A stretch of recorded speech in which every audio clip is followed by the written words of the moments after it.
শনিবার দুপুর গড়াতেই রাজধানীর ফরেন সার্ভিস একাডেমিতে গাড়ির সারি। জাতীয় ঐকমত্য কমিশনের বৈঠকে অংশ নিতে একে একে আসতে থাকেন বিভিন্ন রাজনৈতিক দলের নেতারা। বৈঠকের সূচনা বক্তব্য রাখেন প্রধান উপদেষ্টা ডক্টর মোহাম্মদ ইউনূস। জাতীয় ঐকমত্য কমিশনের এই বৈঠকের মধ্য দিয়ে দ্বিতীয় ইনিংস শুরু করল অন্তর্বর্তী সরকার। অন্তর্বর্তীকালীন সরকারের 6 মাস পার হয়ে গেল, প্রথম অধ্যায় শেষ। আজকের এই অনুষ্ঠানের মাধ্যমে আমরা দ্বিতীয় পর্বে প্রবেশ করলাম। রাজনৈতিক দলগুলোর উদ্দেশ্যে তিনি বলেন, শুধু সরকার নয়, সংস্কারের দায়িত্ব সবাইকে নিতে হবে।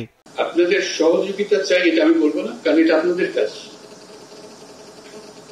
এটা আমার কাজ না, একার কাজ না।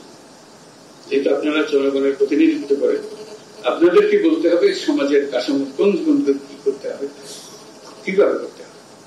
কিন্তু সামান্য রদবদল থাকলে এখানে বলবেন এখানে একটু রদবদল করলে কিন্তু সুন্দর হয়ে যাবে, আপনাদের ইচ্ছা। গণ অভ্যুত্থানের যোদ্ধাদের স্বপ্ন বাস্তবায়নে সবাইকে ঐক্যবদ্ধভাবে ভূমিকা রাখার আহ্বানও জানান প্রধান উপদেষ্টা। তাদের আত্মত্যাগকে স্মরণ করে,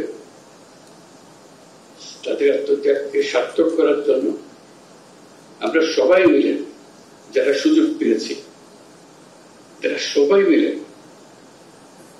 সব রকম চেষ্টা করব তাদের সেই স্বপ্ন যেন বাস্তবায়ন করতে পারে। পরে প্রশ্নের জবাবে প্রধান উপদেষ্টা প্রেস সচিব শফিকুল আলম বলেন, নতুন বাংলাদেশ বিনির্মাণে বিশ্বের সমর্থন রয়েছে। সংস্কারের উপরই নির্ভর করবে দেশ কোন দিকে যাবে। আমরা যেই বাংলাদেশকে গড়তে যাচ্ছি এই ডায়ালগের মাধ্যমে, সেই ডায়ালগ তার প্রতি পুরো দেশের এবং ইন্টারন্যাশনাল সবার সমর্থন আছে।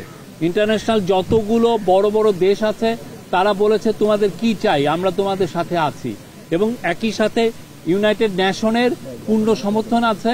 জাতীয় ঐকমত্য কমিশনের বৈঠকে 26টি দল ও জোটের প্রায় 100 রাজনৈতিক নেতা অংশ নেন। আছেন বৈষম্যবিরোধী ছাত্র আন্দোলন ও জাতীয় নাগরিক কমিটির প্রতিনিধিরাও। মোহাম্মদ সাকিব, দেশ টিভি, ঢাকা।